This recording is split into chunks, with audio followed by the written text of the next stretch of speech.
Mr. President, today we will vote on whether or not to admit North Macedonia into NATO.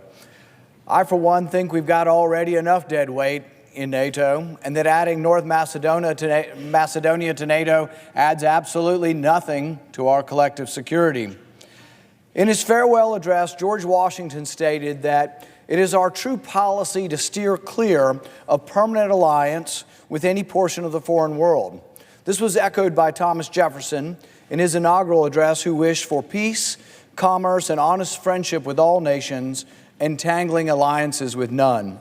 As we watch the most recent developments in Syria unfold, it is a good moment to remember the guidance which Washington and Jefferson attempted to pass along. Turkey, a nation which we have been locked in permanent alliance with since the Cold War, has launched an offensive, a war of choice, by further invading Syria. While they're clearly acting in their own self-interest, their actions place our nation one mistake or one small incident away from a hot war with at least one major global power. Does it make sense for American men and women to potentially have to defend Turkey over their war of choice? I believe that when Jefferson spoke of entangling alliances, one could not pick a better example than how we have expanded NATO. Since 2004, we have expanded NATO ever closer to the border of Russia. In the process, we have added the so-called military might of countries such as Slovenia, Latvia, Albania, Montenegro, and now today, North Macedonia. What benefit is it to the United States to add countries which barely have enough military might to defend themselves? I say that adding North Macedonia to NATO adds absolutely nothing to our national security.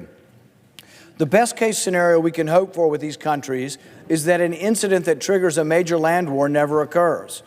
If you think this is far-fetched, remember that World War I began when a Serbian nationalist assassinated the heir to the Austro-Hungarian Empire.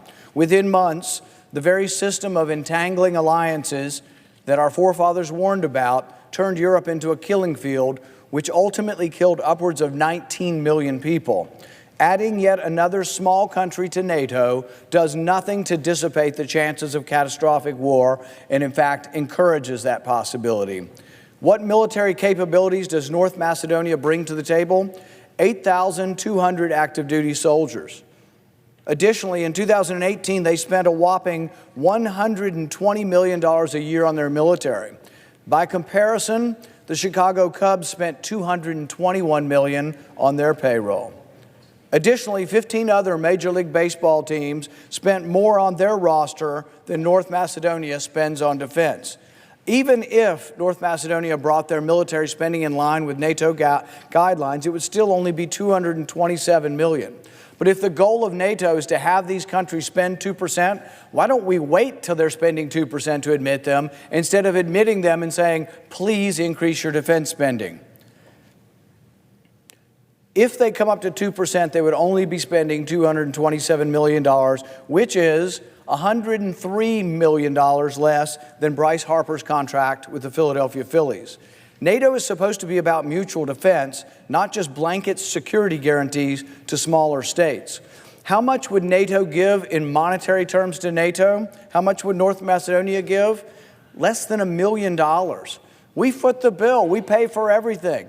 We're going to get less than $1 million of direct contributions from North Macedonia. Doesn't seem hardly fair, does it?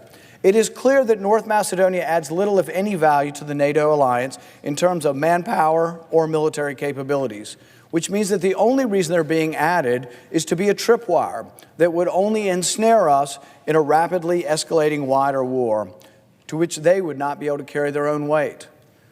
So I don't think Northern Macedonia adds anything to our national security, but they're out there on the edge of Europe as a tripwire to ensnare us in a wider war. Mr. President, if the recent events involving Turkey were not enough to validate the guidance laid down by our founding fathers, then adding North Macedonia to a tangled network of permanent alliances certainly is. We should be wise to revisit and heed our founding fathers who said getting involved in entangling alliance in Europe does not add to our security, it threatens our security.